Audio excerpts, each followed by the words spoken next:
All right, all right, all right. Let's turn that off, get a little bit deeper. All right, all right, all right. So, a couple of you listeners wanted to hear me talk about voices a little bit crunchy because I've been at the hospital all day again with my wife. Right now, she's in the hospital and they're giving her antibiotics. Everything's fine. They're just worried about some kind of infection of her back surgery. But I got to go see my wife because I got to eat. When she gets out. So, anyways, a couple of my listeners wanted to hear how I got started in my career path. And to be real honest with you, my career path was to not starve. That's what my career path was, to not starve. So back when I was a kid, early 70s, my mom bought a Shannon camera. A Shannon with multiple lenses. Never really knew how to use it. Just put the big lens on, put it in program mode, and took pictures of all my sports. Now, I didn't come from a rich family, but we weren't poor. Let me explain. We didn't have a lot of money, but I pretty much always had what I needed. Wasn't a lot of extra, but my parents loved me. I was always told I could do whatever I wanted to. And that's the difference between being poor and just being broke. So, my father in the 70s made a deal with a guy and got a lawnmower.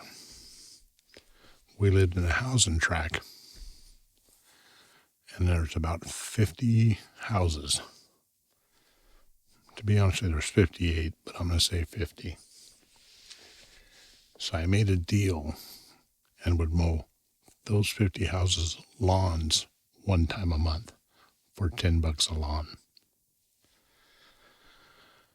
5 for the front, 5 for the back. 50 of them. So one weekend I would do 25. The next weekend I'd do the other 25. And I would stick that money in a bank account. About 1978, I got my first camera, which was a Nikon F. Ran around with that with a 50 millimeter 1.8 lens. That's how I started learning. Later on, I would make enough money with that camera to buy a Canon F1, MD1 motor drive, FD lenses. In the 80s, Canon would quit supporting that camera and move to the EOS. I would get mad at Canon, sell all my equipment, and I still had that Nikon F. And I worked with that Nikon F. Now, I wasn't making money yet. I'd go into high school. I would shoot for the school newspaper. I would go out and shoot the sports, football, basketball, and then develop these pictures at home in a light room, a dark room, not a light room.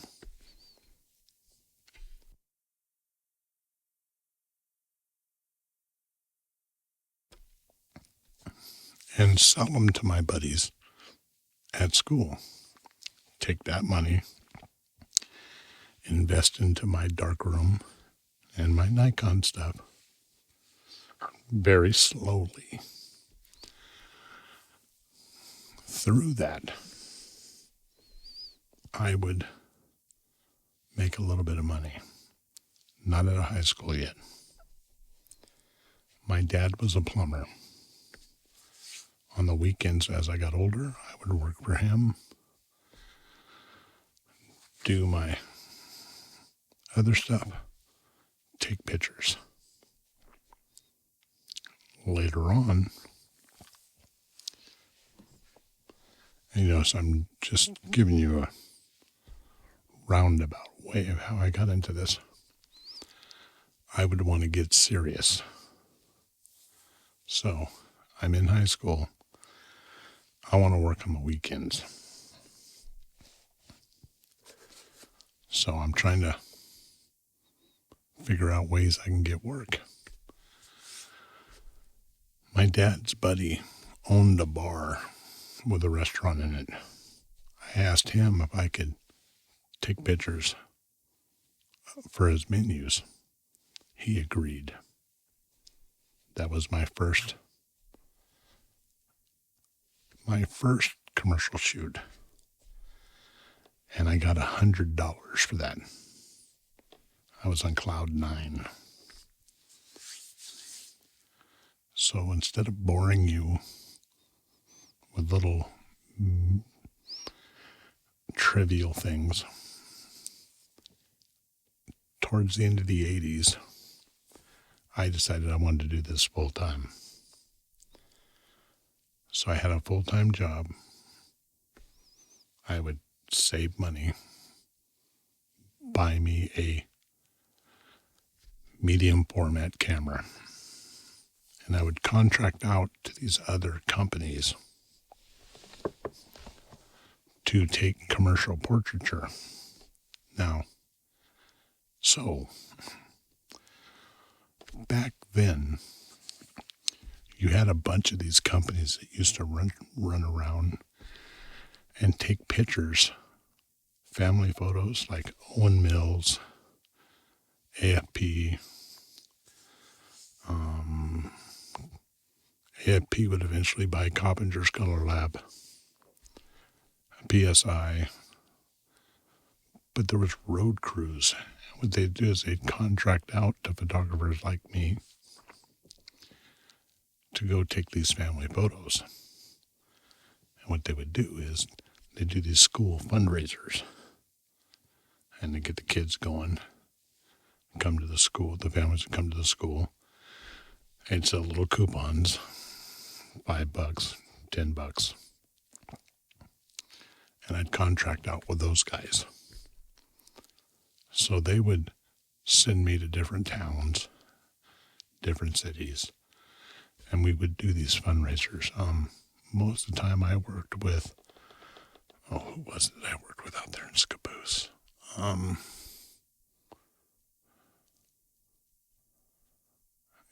I can't even remember the name of the photo studio. But he would do these drawings and then sell the list to us. That's how it kind of worked back then for commercial portraiture. But while I'm out in these places, I'm taking pictures of interesting things. And then a situation would come up, and I have to tell you, I have to really, really say, a lot of this stuff happened with networking. So you're going to tell you, people are going to tell you got to go to school. People are going to tell you, what do you think about that? Yeah. People are going to tell you, you got to do this. 2 things you have to remember. You got to know business. If you want to make money as a photographer, get rid of all the photography books and buy books on business. You got to know business. I have got more work through networking. And on Wednesday, I'll tell you about that. Networking than I ever did with, there's this thing, you guys, it used to be back in the day called a phone book. And it came to your house. and you take an ad out in it. Networking got way more business than that did. So what I did is I went to bars. I went to restaurants. I showed them my work. I would get them, make friends with them, network with them, build a relationship. And that's how I made my career move forward.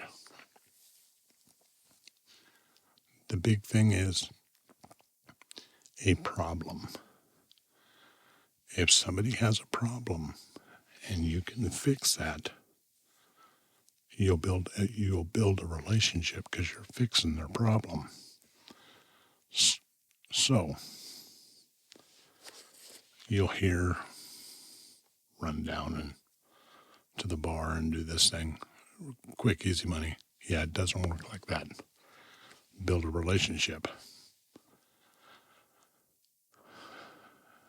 I started doing food, getting these restaurants just going, and for every 20 no's, I got 2 maybes. Out of those 2 maybes, out of 10 maybes, I got 1 yeah. It wasn't an easy thing. There was no internet. There was no looking at the back of your camera and seeing what the photo looked like. This was film. So I started getting more food stuff. And this is how it works. My plan was get food, shots of this. The first food one I really got, it was in Sacramento called Piccolo Pete's. A friend of my parents' cousin's uncle's mailman's first cousin removed, if you get what I'm saying, managed it. And my dad talked him into letting me shoot their menus. That was the second big thing that I did. That moved, I took those photos, went to other restaurants, got more work. Now I'm shooting restaurants on my spare time. 3 days a week, I'm shooting commercial portraiture, contracting out to these guys. And on any other spare time, I would go shoot landscapes.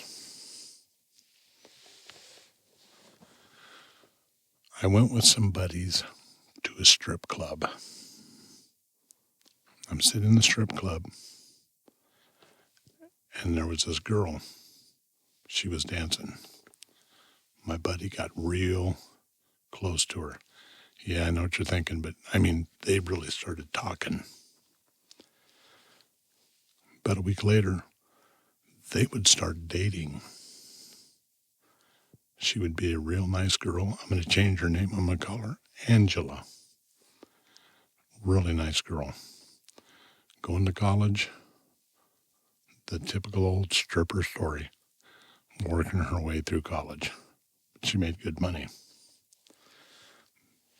Now, being a photographer, I'm always looking to fix a problem. This is up in Portland, Oregon. The way it works up there in the underground of the stripper community, this girl makes good money. Back in the 80s, $300-400 a night was good money. But she wanted to go to other clubs. Those other clubs, she would send a picture to them and like a resume so they could see what she looks like and they can see who she dances for. And she'd been doing that, trying to get these other clubs up in Seattle where she can make more money. Instead of $300-400 a night, she wanted to make $500-600 a night and only work 2 nights a week. In the 80s, that's awesome money. I found a problem. And I told her, I said, what I say I was going to call her? Angela. I said, Angela, you got to separate yourself. Oh, yeah. I'm also doing classes 3 days a week for marketing. Say, Angela, you got to separate yourself. All the girls that are trying to get into these clubs, and remember up there, stripping is legal with alcohol. So there's a lot of strip clubs in the 80s. What you got to do is separate yourself from these people, these other girls. She goes, oh, yeah, how would I do that? I said, I'm going to shoot you a tear sheet. So what I did is we talked to the club guy she was with, and I said, hey, you let me get some pictures of Angela dancing, not naked, just costume and how she looks, and I'll take pictures of some of the other girls for you to hang on the wall. They said, cool, no problem. So when Angela puts a costume on when she first starts dancing, I would take pictures of her. And then a couple shots. She changed costumes for the next set. I'd take a couple shots. Yeah, I got to hang out in a strip club, but I'm trying to fix a problem. And I put together this tear sheet. So what it is there's a collage of pictures on there, each little costume, how she looks, not just a headshot. Then on the back, there's a headshot of her with her, like, resume. She sent those out to 5 clubs in Seattle. She got jobs from 5 clubs from Seattle because she looked different. She came at them with something different. Because of that, about 15 other girls contacted me for me to do the same thing I did for her, for them. This is how it works in the 80s in Oregon and Washington. There's like this group. So there's a group up in Seattle. And so the girls go up and they work those clubs. They come down to Olympia and they work those clubs for another group. They come down to Vancouver, Spokane. I made some pretty good money here. Through that, I got some girls who wanted modeling portfolios. So remember, there's no internet yet. There's internet, but not like it is today. So I'm at the library figuring out how I can make these portfolios for these girls. Because, of course, can you shoot portfolios? We're wanting to get into modeling. Can you shoot portfolios for us? Yeah, I can. Been doing it for a while. I went to a modeling agency and asked them what they're looking for, did my research. Now, this video here tonight and Wednesday, you're going to hear research a lot because that's what separates me from other commercial photographers. So I did my research. While I was doing my research on Broadway in Portland, I'm from here, but I spent a stint up there on Broadway in Portland, said, hey, we'd like to see some of your work. All right. So I brought some of my work, showed it to him. This is really good. Would you like to do some stuff for us? Yeah, I got a lot going on with school and stuff. Well, hey, if we get something down your way, can we send it to you? Maybe you'd like to do some work for us. I said, yes, I would. That'd be great. Contact our guy Cameron in Portland. He'll set you up. Right then, I met, not right then, but right then they led me to my agent, my handler, my rep, whatever you want to call him. I would build a relationship with him. When he moved to another company, a marketing company, taking on other jobs, guess who he took with him? So now Cameron calls me and he goes, hey, I got a client. This is a local campaign. Got any car pictures?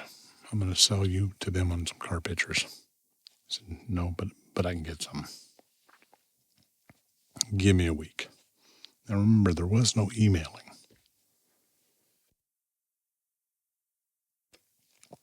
There was no look at my Facebook. There was no look at my portfolio online.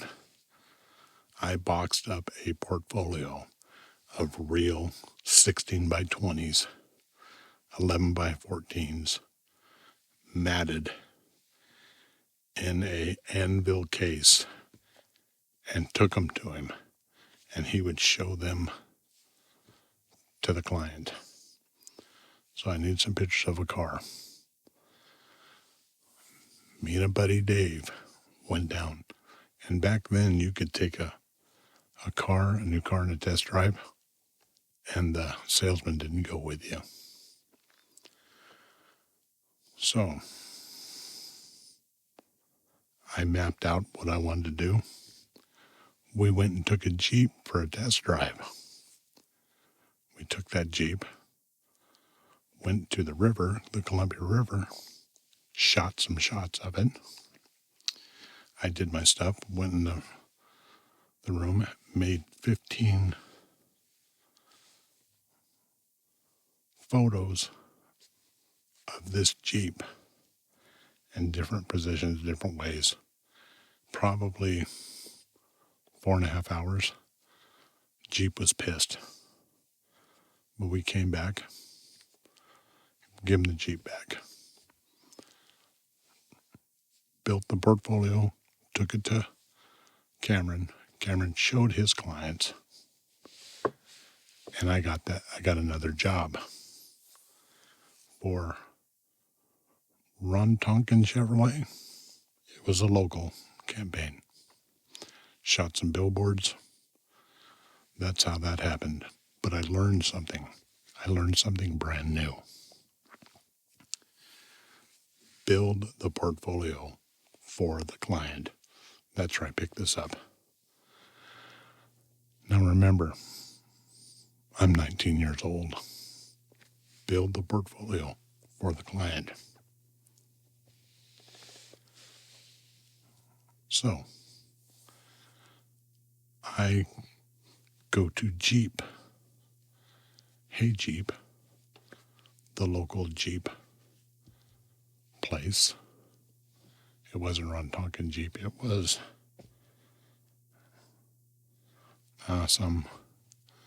so long ago I can't even remember. But I went to the local Jeep place and I took the pictures I took with their Jeep and the other pictures I took for Chevrolet. Took about 8 or 9 of them. Went and pitched Jeep in downtown Portland. The same company that got pissed at me because I took their Jeep on a super long test drive. And they liked my pictures. It's all about hustling. It's all about building relationships. Now, I say this to you because that was then. That's still how you can do it now. This isn't Instagram. This isn't Facebook. This isn't YouTube. In my line of work, it's actually a negative to be on social media. My companies don't want me shooting on social media. Other people seeing. You see what I'm saying? That worry is always in there. So it's a red mark if you're real heavy into social media. So rarely will you see social media people doing what I do. There are some, but not how I do them. So we got two things here. Build a relationship. Build a portfolio for the client. I'm going to skip ahead a little bit. I'm going to talk about skateboarding. Skateboarding was getting big. It's 1990. I would go out, shoot some skateboarders. I did this here in Santa Cruz. You don't want to pay somebody because that makes you kind of liable. But you get a bunch of kids on skateboards. You guys let me take some pictures of you doing skateboard stuff. I'll buy you guys pizza. Have pizza delivered. Those kids go crazy. I contacted a little magazine called Independent. Offered them the pictures. They bought some. And away we go with Independent, shooting skateboarders. I would take that same concept, that same idea, snowboarding, skiing, snowmobiling, dog sledding, do the same thing. The other key thing, research. I spent more time researching who I was supposed to contact than I did actually taking the pictures, believe it or not. Today, you have the internet. We had this thing called the library.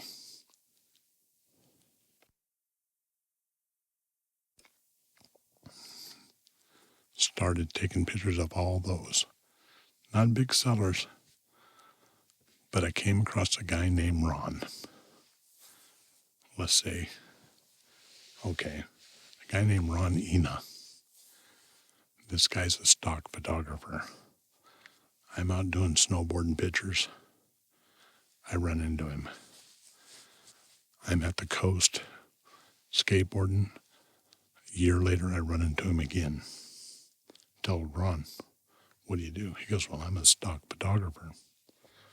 What is stock photography? I take pictures of different things and sell them to magazines all over the world. How can I get into this? Well, you got to learn it. So I'll tell you what, Ron. I'll go with you, help you do all your stuff for free. You teach me how to shoot for this. 3 years I was with Ron. That's how we got into stock. There was a book back then. You bought a book. It was about $90. And that had every phone number, mailing address for art buyers for major magazines, all the major magazines. They're not content managers now. Art buyers, production managers, You name it. They're in this book. They're the people who are buying photos. So each year I build a pack of these pictures while I'm still doing all the other stuff. Now remember, the commercial, I contract for the commercial portraiture. I don't have to work at that all the time. Remember, they ask me if I want to take the shoot. So you get a little crunchy for money. Yeah, I'll take a shoot. Yeah, I'll take a shoot. The Jeep Cameron thing, about 4 times a year I get something from him. Today, 4 times a year I get something from him. It's not all flying around on jets, eating at high-class restaurants like you see on TV. It's Denny's, it's cheap hotels, it's moving and grooving. So back to the story. I start taking some of the photos that I've already taken of dog racing. Remember, I've had them sign a model release. Dog racing, skateboarding, and all the stuff I've shot, and I start putting it out there. Magazines start buying them. So all the stuff I'm not selling, now I'm putting it in stock, and they're buying. Now, back then, this is 90s, quarter page, $200, full page, 6, center, spread, $1,200. That's how it went. But remember, I would send a physical portfolio to these companies. They would tell me if they like something, what they want to use, pay me, ship that portfolio back to me. Took 4 days for the portfolio to get there, 3 weeks for them to make their decision. I get it back, the check. It's all different now. For one, it doesn't pay like that. It's changed. I'll talk about that on Wednesday. This is how I started. Now, I picked up 2 things. Well, more than 2 things. Research. Build relationships. Shoot for the job you want. Nobody ever tells you this. This is how I did it.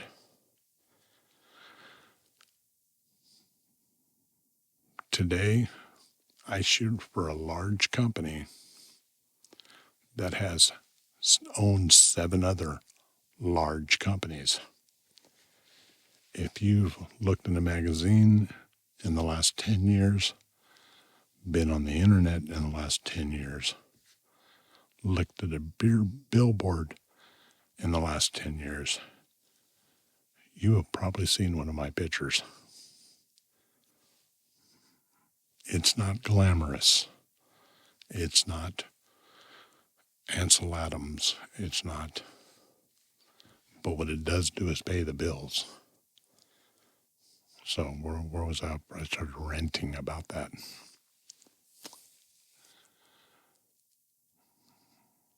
I work for a big company. Okay. All right. So this is how I pick it up. Now, what I've learned from what I do, there is okay. All my eggs are in one basket. There's 5 different things I'm collecting money for to make my living. There is my day job. I call it a day job because they employ me. And it's something new that's not like it's ever been before. Gary Vaynerchuk said, every company is going to have to turn into a media company. That's what I sold to this company. You guys are going to have to turn into a media company. I did the research. I planned out how I was going to do it. I planned out how I was going to pitch them. And it worked. Now, I'm going to do a campaign for a brewery. In order to do that campaign, I did the research. On Wednesday, I'll talk more about the research. I did the research. Now I know what they like. I bought their products, brought them into my studio, shot products, drank the product. It's called a test shoot. Then I went to them and said, hey, this is what I got. Let's do something together. They said, okay. So now I went up and hang out with them before my wife started having these problems. But I'd go hang out with them, building the relationship, figuring out what their angle is, dialing into the message that they want to do, and built a portfolio and sent it to them. That's my secret. Hardly anybody's doing that. I mean, I'm sure there's somebody doing it, but hardly anybody is. So now we come to here. I make a 6-figure income. Again, not to brag. It's been a lot of hard work. My income comes from the company I work for, my stock library, the jobs I pick up